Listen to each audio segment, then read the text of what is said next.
Friends, welcome to our channel. Latest ఎపిసోడ్లో ఏం జరగబోతుందో ముందుగానే తెలుసుకుందాం. ఇక అక్షయ్ అయితే అవని దగ్గరికి వెళ్ళి, అవని, ఇప్పుడు నేను ఒక్కడే కాదు, ఇంట్లో ఉన్న వాళ్ళందరూ కూడా నిన్ను తప్పకుండా పెళ్ళికి రమ్మని ఆహ్వానిస్తున్నారు, నువ్వు తప్పకుండా పెళ్ళికి రావాలి అని చెప్పి అక్షయ్ అయితే ఇన్వైట్ చేస్తూ ఉంటాడు. ఇక వెంటనే, చాలా బాగుందండి, చెల్లెలు పెళ్ళికి భర్త భార్యని ఆహ్వానించటం చాలా బాగుంది. అయినా మీరందరూ కూడా ఆ ఇంటి కోడలు హోదాలో నన్ను పిలవటం లేదు, పెళ్లి వాళ్ళ గురించి భయపడి నన్ను పిలుస్తున్నారని అర్థమైంది. కాబట్టి నేను రానంటే రాను అని చెప్పి అనగానే, అదేంటి అవని, ప్రణతిని చిన్నప్పటి నుంచి ఇక నీ కూతురుగానే పెంచావు కదా, నువ్వు ఇలా మాట్లాడుతుంటుంటే నేను ఊహించలేకపోతున్నాను అని అనగానే, నేను పెళ్ళికి రావాలంటే నాదొక కండిషన్ అండి, పెళ్ళి వాళ్ళతో సహా మీరందరూ కూడా ఈ ఇంటి పెద్ద కొడలు హోదాలో నన్ను ఆహ్వానించాలి, పెళ్లి కొడుకు వాళ్ళకి నేనే పెద్ద కొడలను అని పరిచయం చేయాలి అని చెప్పేసి ఇక పూర్తిగా ఆ ఇంటి పెద్ద కొడలుగా ఎవరైతే ఇంటి నుంచి గెంటేశారో వాళ్ళ అత్తయ్య ఒప్పుకోవాలి అని కండిషన్ అయితే పెడుతుంది అవని. మరోపక్క ఇంటికి వచ్చేస్తాడు అక్షయ్. ఏంట్రా, అవని పెళ్లికి రావడానికి ఒప్పుకుందా అని చెప్పేసి రాజేంద్ర ప్రసాద్ అడగంగానే, లేదు నాన్న, అవని ఒక కండిషన్ పెట్టింది అని చెప్పి అనగానే, ఏంటా కండిషన్ అని అంటూ ఉండగా, ఇక పెళ్లి కొడుకు వాళ్ళతోనే కాదు, మీరు కూడా పెద్ద కొడులని అర్థం చేసుకోవాలి, పెద్ద కొడులు అని చెప్పేసి పరిచయం చేయాలి, ఒప్పుకోవాలి అని చెప్పి అనగానే, అది ఎప్పటికీ జరగదు, ఏదో మగపెళ్లి వాళ్లకు ఇక నీ పక్కన భార్య ఉండాలని నేను ఆలోచించాను తప్ప ఆ అవనిని జీవితంలో నా పెద్ద కొడలు అని నేను ఏ ఒక్కరికి పరిచయం చెయ్యను, పోనీలే అని పిలుపునిచ్చి పిలిపిస్తే ఇంత ఇదిగా చేస్తుందా, ఆ అవనికి బయటకు వెళ్ళిన తర్వాత ఇంకా పొగరు పెరిగిపోయినట్టుంది అత్తయ్య అని చెప్పేసి పక్క నుంచి పల్లవి అనగానే, పల్లవి, అవని వదిన గురించి ఇంకొక మాట మాట్లాడావంటే కడుపుతో ఉన్నవని కూడా చూడను, ఇంకొకసారి ఏమైనా మాట్లాడితే మాత్రం నీ అంత తేలుస్తాను అని చెప్పేసి అనగానే పల్లవి దెబ్బకి నోరు మూసుకొని ఉండిపోతుంది. మరోపక్క ఇక రాజేంద్ర ప్రసాద్, అవని అన్న మాటలు కూడా నిజమే కదా పార్వతి, ఇంటి కోడల్ని మన ఇంటి పెద్ద కోడలుగా మనం నలుగురికి పరిచయం చేయకపోతే ఏం బాగుంటుంది చెప్పు అని అనగానే, ఈ విషయాన్ని అందరూ ఇక్కడితో వదిలిపెట్టేసేయండి, అసలు ఈ అవనికి ఈ పెళ్లి జరగటం ఇష్టం లేదండి, అందుకోసమే రాను అని అంటుంది. ఒకవేళ ప్రణతి లైఫ్ బాగుండాలి అని, ప్రణతికి మంచి లండన్ సంబంధం వచ్చింది కాబట్టి పెళ్లి కొడుకు వాళ్ళ ఇంటికి తాళి కట్టించుకొని వెళ్ళాలి, ప్రణతికి కూడా ఒక లైఫ్ బాగుండాలి అని అనుకున్న అవని అయితే తప్పకుండా వచ్చి ప్రణతి గురించేనా అక్షయ్ పక్కన భార్యగా ఉండి ప్రణతి నెత్తి మీద 2 అక్షింతలు వేసి వాళ్ళ అత్తయ్య గారి దగ్గర ఎంతగానో మంచిగా ఉంటూ సాగనంపేది. ఆ తర్వాత మళ్ళీ తన జీవితం తను చూసుకునేది. కానీ ఈ పెళ్ళికి అస్సలు ఇష్టం లేదు జరగటం. ఈ పెళ్ళి క్యాన్సిల్ అయిపోవటం కోసం ప్రణతికి కూడా ఏవో నూరి పోరుస్తున్నట్టుంది. అందుకోసమే ఇందాక ప్రణతి ఫోన్కి కూడా అవని మిస్డ్ కాల్ వచ్చింది. ఇదంతా కూడా అవని పెళ్లి జరగకోకుండా ఉండడానికి వేస్తున్న ప్లాన్. కాబట్టి ఆ అవని లాంటి వాళ్లకు ఎలా బుద్ధి చెప్పాలో, అవతల పెళ్లి కొడుకు వాళ్లకు నేను ఏ రకంగా మాట్లాడాలో నాకు బాగా తెలుసు. కాబట్టి అవని అనే టాపిక్ని పక్కన పెట్టేసేసి ఇక మనందరం కూడా పెళ్లి పనుల గురించి స్టార్ట్ చేసుకుంటే మంచిది. ఎందుకంటే పెళ్ళికి వారం రోజులో 10 రోజులో టైం లేదు. కాబట్టి అందరూ కూడా పెళ్లి పనులు స్టార్ట్ చేయండి అని చెప్పేసి పార్వతి అయితే అంటుంది. అబ్బా, అత్తయ్య ఇంత స్ట్రాంగ్గా ఉండగా మనం కొత్త ప్లాన్ ఏమీ వేయక్కర్లేదనుకుంటా అని చెప్పేసి పల్లవి ఉన్ను శ్రేయ ఇద్దరూ అయితే మాట్లాడుకుంటూ ఉంటారు. ఇక ప్రశాంత్కేమో కాల్ చేస్తూ ఉంటుంది ప్రణతి. ఇక ఎంగేజ్మెంట్ అంటే పెళ్ళి అప్పుడే కాదు కదా అని అన్నాడు. ఇప్పుడు తీరా చూస్తేనేమో అసలు పెళ్ళి ముహూర్తం దగ్గరికి వచ్చేస్తుంది. అయినా ప్రేమించిన ప్రశాంత్ నన్ను ఫోన్ లిఫ్ట్ చేయటం లేదు. ఇంతకీ నన్ను ప్రశాంత్ ఇష్టపడుతున్నాడా, లేకపోతే నేను ప్రశాంత్ చేతిలో మోసపోయానా, నాకేమీ అర్థం కావటం లేదు అని చెప్పేసి ప్రణతి కంగారు పడిపోతూ ఉంటుంది. ప్రణతిని పెళ్లి కూతురుగా రెడీ చేసి ఇక పెళ్లి మండపానికైతే తీసుకొని వెళ్ళటం అయితే జరుగుతుంది. పెళ్లి మండపానికి వెళ్ళిన తర్వాత అక్కడ పెళ్లి కొడుకు వాళ్ళు కూడా రానే వస్తారు. డెకరేషన్కి వచ్చేసేసి అనుకోకుండా అవని వాళ్ళకి ఆ కాంట్రాక్ట్ వెళుతుంది. ఇక స్టేజ్ డెకరేషన్, పెళ్ళికి సంబంధించిన డెకరేషన్ మొత్తం కూడా అవనితో పాటు మరో 3 కూడా వచ్చి మొత్తానికి డెకరేషన్ అంతా కూడా కంప్లీట్ చేస్తూ ఉంటారు.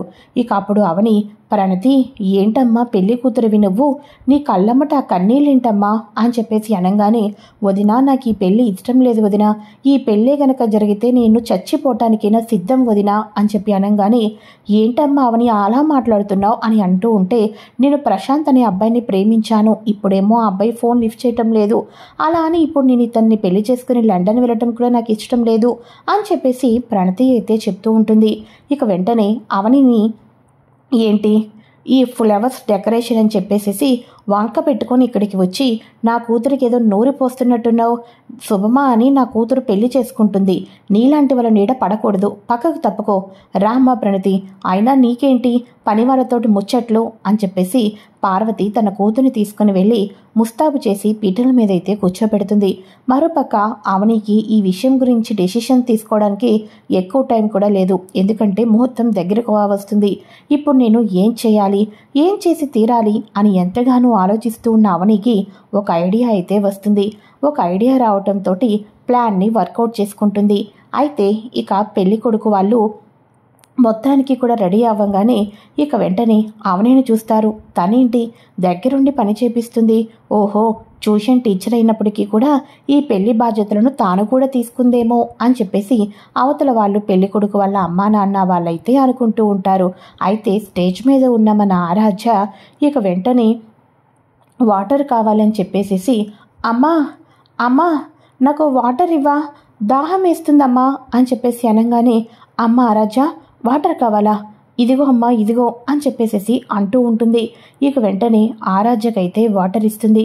వాటర్ ఇచ్చిన తర్వాత ఇక వెంటనే, అదేంటది ట్యూషన్ టీచర్ని పట్టుకొని అమ్మ అమ్మ అని పిలుస్తున్నారు అని అనగానే, అంటే తను రోజు కూడా ట్యూషన్ టీచర్ కదా, ఇంటికి వస్తూ వెళ్తూ ఉంటుంది కదా, అందుకని అలా ఒక్కొక్కసారి తనని కూడా ఆ అమ్మ అని పిలుస్తుంది మా ఆరాధ్య అని చెప్పేసేసి అంటూ ఉండగా ఇక వెంటనే ఇక ఇది ఇలా ఉండగా, అవును పార్వతీ గారు, ఏంటి ఇంతకీ మీ పెద్ద కొడలు ఎక్కడా, అందరూ వచ్చేస్తున్నారు, పెళ్లి ముహూర్తం కూడా దగ్గరగా వచ్చింది, మరి మీ పెద్ద కొడలు ఎక్కడా అని అనగానే, అంటే అండి అది మా పెద్ద కొడలు వాళ్ళ అమ్మకు సీరియస్గా ఉందని చెప్పాం కదా, సో వాళ్ళ అమ్మగారు చనిపోయారు, సో చనిపోయిన నా పెద్ద కొడల్ని కన్నీళ్లు పెట్టి బాధ పెట్టి తీసుకుని రావటం కరెక్ట్ కాదని చెప్పేసేసి ఇక అక్కడే ఉండమని చెప్పేసేసి అన్నాం. ఇక అక్షయ్ కూడా ఈ పెళ్ళి అయిన తర్వాత అక్కడికి వెళ్తాడు అని అనగానే, అయ్యో అవునా అండి, మీ పెద్ద కొడలు వాళ్ళ అమ్మ చనిపోయిందా అని చెప్పేసి అవతల వాళ్ళైతే ఆశ్చర్యపోతారు.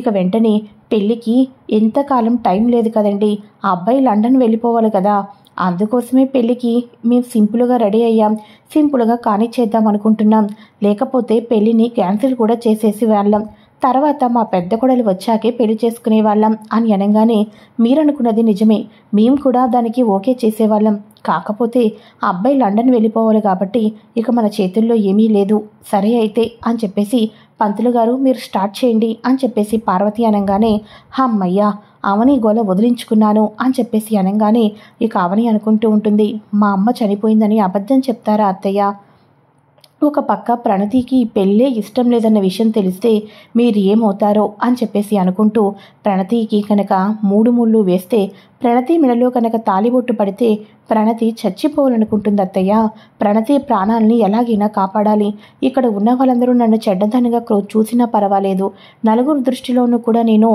ఇక అగౌరవపాలు అయినా పర్వాలేదు, కానీ ప్రణతి బ్రతకాలి, ప్రణతిని ప్రాణాలతో కాపాడుకోవాలంటే ఎట్టి పరిస్థితుల్లో అయినా ఈ పెళ్లిని ఆపి తీరాల్సిందే అని చెప్పేసేసి మన అవని అయితే అనుకుంటూ ఉంటుంది. ఇక ఆరాధ్య ఆడుకుంటూ కరెక్ట్గా తాళి కట్టే సమయానికి కింద పడిపోతుంది. కాళ్ళకి మోకాలకి దెబ్బ తగిలి రక్తం కూడా వస్తుంది. అమ్మ ఆరాధ్య అని చెప్పేసేసి అవని అమాంతం గట్టిగా వెళ్ళి అవనిని ఆరాధ్యను దగ్గరకు తీసుకొని, అమ్మ ఆరాధ్య చూసుకోవాలి కదమ్మా తల్లి, చూడు ఎంత బ్లడ్ వస్తుందో, నీకేం కాదు అని చెప్పేసి ఆరాధ్యని హక్ చేసుకుంటూ ఉంటుంది అవని. ఏంటండి అలా చూస్తూ ఉండిపోయారేంటి, ముందు మీరు వెళ్ళి ఫస్ట్ ఎయిడ్ బాక్స్ తీసుకుని రండి అని చెప్పేసి అనగానే, ఒక్క నిమిషం అవని అని చెప్పేసి ఇక వెంటనే అవనికి ఇస్తారు. ఇక అవని అక్షయ్ ఇద్దరు కూడా ఆరాధ్యకు ఫస్ట్ ఎయిడ్ చేసి, ఏం కాలేదు కదమ్మా నీకు, ఏం కాలేదు కదూ అని చెప్పేసి ఇక వెంటనే అని అనగానే, ఏమీ కాలేదమ్మా అని చెప్పేసి అనగానే, ఏవండి చూసుకోవాలి కదండి అని అనగానే, నాకేం తెలుసు అవని, నేనేమో పెళ్లి పనుల్లో ఉన్నాను, తల్లిగా నువ్వేనా చూసుకోవాలి కదా అని చెప్పేసేసి అక్షయ్ అయితే అంటూ ఉంటాడు. ఒక్కసారిగా పెళ్లి కొడుకు వాళ్ళు షాక్ అయిపోతారు. ఇక వెంటనే తన తల్లాడిపోతుంది. ఆరాధ్య కింద పడిపోగానే తన కళ్ళల్లో ప్రేమను తల్లి ప్రేమ అంటారు. పార్వతి గారు, మీరు తన తల్లి కాదు అని ఇక మీరు తప్పించుకోలేరు. ఎందుకని చెప్పేసేసి మీ పెద్ద కొడల్ని ట్యూషన్ టీచర్గా పరిచయం చేశారు, ఎందుకని చెప్పేసి మమ్మల్ని మోసం చేయాలనుకుంటున్నారు. అంతేకాదు, మీ పెద్ద కొడల వాళ్ళ అమ్మ చనిపోయింది, మా కోడలు అక్కడే ఉంది అని చెప్పేసి ఇంత అబద్ధం ఆడతారా? చెప్పాం కదా, మాకు ఏదైనా సరే కరెక్ట్గా ఉండాలని చెప్పేసేసి ప్రతిదీ కూడా సాంప్రదాయబద్ధంగా మాకు పట్టింపులు ఎక్కువ. మీలాగా అబద్ధాలు చెప్పే ఇంటికి మా అబ్బాయిని అల్లుడుగా చేసుకోవాలని అస్సలు అనుకోవటం లేదు. అంతేకాదు, రేపొద్దున మీ అమ్మాయి మా ఇంటికి వచ్చిన తర్వాత బతికి ఉన్న అత్తయ్యని కూడా మా అత్తయ్య చనిపోయిందని అబద్ధం చెప్తుందేమోనని మిమ్మల్ని చూస్తుంటుంటేనే నాకు అర్థమవుతుంది. రేపొద్దున మా అబ్బాయి మీ ఇంటికి వస్తే ఏ కొరియర్ బాయో వచ్చాడని చెప్పినా ఆశ్చర్యపోవక్కర్లేదు అని చెప్పేసి ఇలా అబద్ధాలు మోసాలు చేసిన వాళ్ళ ఇంటికి మా అబ్బాయిని పంపించి మీలాంటి మోసగత్తెల ఇంటి దగ్గర నుంచి ఒక ఆడపిల్లను మా ఇంటికి తెచ్చుకోవాలని మేమైతే అనుకోవటం లేదు అని చెప్పేసి వాళ్ళైతే డెసిషన్ తీసుకుని పీటల మీద నుంచి వెళ్ళిపోతారు. ఇక వెంటనే నా మాట వినండి అని పార్వతి పీటల మీద అమ్మాయి పెళ్ళి ఆగిపోతే బాగోదండి అని చెప్పేసి అంటూ ఉంటుంటే, ఎవరేమనుకున్నా పర్వాలేదు అని చెప్పేసేసి ఇక వాళ్ళైతే వెళ్ళిపోతారు. ఇప్పుడు నీ కడుపు నిండిందా? ఆరాధ్యకు చిన్న గాయమైతే అంత ఇదిగా అల్లల్లాడిపోవాలా? ఇదంతా కూడా కావాలని చేసింది అత్తయ్య. ఈ అవనికి ప్రణతి పెళ్లి ఆగిపోవటం కోసమే ఆరాధ్యని అడ్డు పెట్టుకొని ట్యూషన్ టీచర్గా ఇంటికి వచ్చింది. ఇప్పుడు ఇక ఆరాధ్య మీదకి తల్లి ప్రేమని చూపించి పెళ్లి ఆగిపోయినట్టు చేసింది. ఇప్పుడు నీకు సంతోషంగా ఉందా? నా కూతురు పెళ్లి ఆగిపోయింది, దాని ఉసురు నీకు తగలకోకుండా పోదు అని పార్వతి అయితే వార్నింగ్ ఇస్తూ ఉంటుంది. అయ్యో వదినా, నువ్వు కావాలని పెళ్ళి ఆపేవనే విషయం నాకు తెలుసు, కానీ నా ప్రాణాల కోసం నువ్వు అమ్మవారితో నిందలు పడుతున్నావు. నీకు ఏమీ మాట్లాడలేకపోతున్నాను, నన్ను క్షమించు వదినా అని చెప్పేసేసి ప్రణతి అయితే మనసులో అనుకుంటూ ఉంటుంది. పెళ్లి క్యాన్సిల్ అయిపోవటంతో ఎవరింటికి వాళ్ళు వెళ్ళిపోతారు.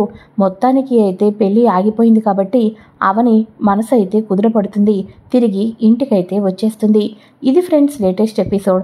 ఆ తర్వాత ప్రోమోలో ఏం జరగబోతుంది అంటే, యాక్చువల్గా అవని వాళ్ళ భర్త అక్షయ్ వాళ్ళ అమ్మ ఉంది కదా అనురాధ చనిపోయిన సంవత్సరికం అయితే వస్తుంది.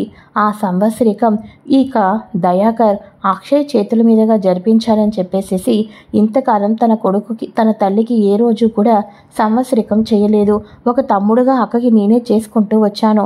ఇప్పటికి వాడికి నిజం తెలిసింది కాబట్టి వాడి చేత పూజ చేయించాలనుకుంటున్నాను అని అనగానే సరే అని చెప్పేసి అక్షయ్కి ఇన్ఫర్మేషన్ ఇవ్వడంతో అక్షయ్ అయితే చెరువు దగ్గరకైతే వెళ్తాడు. ఇక అక్కడ పూజలు జరిపిస్తూ ఉంటారు. అలా అనురాధ ఫోటో పెట్టుకుని పూజలు వీళ్ళు జరిపిస్తూ ఉండగా కొంచెం గ్యాప్లోనే మన అవని వాళ్ళ అమ్మ మీనాక్షి ఉంటుంది కదా, తన కొడుకు భరత్ చేత కూడా పూజలు అయితే జరిపిస్తూ ఉంటుంది. ఒక్కసారిగా అవని అక్షయ్ వాళ్ళు కూడా సేమ్ అనురాధ ఫోటో పెట్టుకొని పూజలు చేయించడంతో షాక్ అయిపోతారు. అప్పుడు తెలుస్తుంది, ఇక మీనాక్షిని చూసిన తర్వాత దయాకర్కి మీనాక్షి ఎవరో కాదు, అక్షయ్ వాళ్ళ స్వయాన మేనత్తే అని చెప్పేసేసి ఈ రకంగా అక్షయ్ అవని ఇద్దరు కూడా బావా మరదళ్ళు అవుతారన్న విషయం తెలుసుకొని ఒక్కసారిగా షాక్ అయిపోతారు. ఇది ఫ్రెండ్స్ లేటెస్ట్ ఎపిసోడ్. మరి అక్షయ్కి అవనికి నిజంగానే అమ్మ తమ్ముడు ఉన్నారని తెలుసుకొని ఆ అమ్మ తమ్ముడిని సిటీ అవుట్కట్స్లో కాకుండా సిటీలోకే ఏర్పాటు చేసి ఇక మన అవని వాళ్ళ తమ్ముడు భరత్కి కూడా తన ఆఫీస్లోనే ఉద్యోగం ఇచ్చి మంచి లైఫ్ని అయితే ఇవ్వబోతున్నాడు తన తల్లి తరపు చుట్టాలు అని చెప్పేసి. మరోపక్క చక్రధర్ అయితే అటుగానే తిరుగుతూ ఉంటాడు కదా. ఇక మీనాక్షిని చంపేస్తామనుకుంటే తప్పించుకొని వెళ్ళిపోయారు. అలాంటి మీనాక్షి మళ్ళీ ఇప్పుడు కనిపిస్తే ఇప్పుడు ఈసారి అవని వాళ్ళు చక్రధరే తన తండ్రి అని తెలుసుకొని కథలో ఎటువంటి మలుపులు రాబోతున్నాయి, పల్లవికి ఎటువంటి దిమ్మ తిరిగే వార్త అయితే ఇవ్వబోతున్నారు తెలుసుకోవటం కోసం ఫ్రెండ్స్ తప్పకుండా ఛానల్ని సబ్స్క్రైబ్ చేసుకొని పక్కనే ఉన్న బెల్ ఐకాన్ని క్లిక్ చేసి ఆల్ ఆప్షన్